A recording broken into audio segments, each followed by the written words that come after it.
मानव चेतना के पतन का मुख्य कारण गुरुकुल और विश्वविद्यालयों का विध्वंसीकरण। विश्व का सर्वश्रेष्ठ ज्ञानी भी अगर अपनी उपलब्धि पर पुस्तकें या शास्त्र लिख डालता है, परंतु उसे पढ़ने सुनने वाले बहुत कम लोग होते हैं। समझने वाले तो ना के बराबर होते हैं।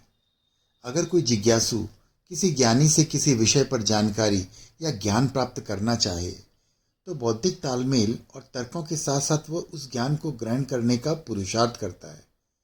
अभी की भाषा में कहें तो वो डिकोड करने का प्रयास करता है और ज्ञान अर्जित कर भी लेता है। यही कारण है कि सत्संग और शास्त्रार्थ के माध्यम से बुद्धि का विकास होता है और व्याख्यान, प्रवचन और भाषण निरर्थक चले जाते हैं। मानव चेतना के पतन का मुख्य कारण है गुरुकुल परंपरा और विश्वविद्यालयों को समाप्त होने के पश्चात कई ज्ञानियों ने ज्ञान की शिक्षा की प्रणाली को चालू रखा, परंतु कालांतर में कुछ कथावाचक स्वयं को धर्मगुरु घोषित करके मठाधीश तो बन गए, परंतु समाज के पतन को रोक नहीं पाए, क्योंकि अयोग्य व्यक्ति अहंकार और लोकेशना में अटक कर आत्मकल्याण के विषय से अक्सर भटक जाता है। अधिकांश मठाधीशों और को उनकी प्रतिष्ठा और संपन्नता से ही पहचाना जाता है, जो कि उनका मुख्य उद्देश्य भी रहा है। वैसे तो धर्म और ज्ञान का व्यापार नहीं किया जाता।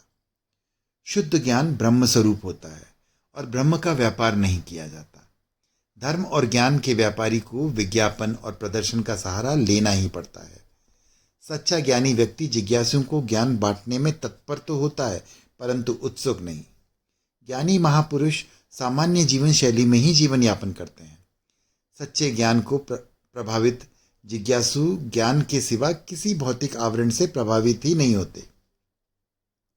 ज्ञान के माध्यम से व्यापार करने वालों की भीड़ जुटाने के लिए वेशभूषा, उपकरण, भाषा और कृत्रिम भाव भंगिमा और खोखले आत्मविश्वास का सहारा लेना ही पड़ता है, जिससे दुखों और अवसाद से ग्रसित बिखरे मानसिकता के कारण दुखी लोग इनके चंगुल में फंस तो जाते हैं।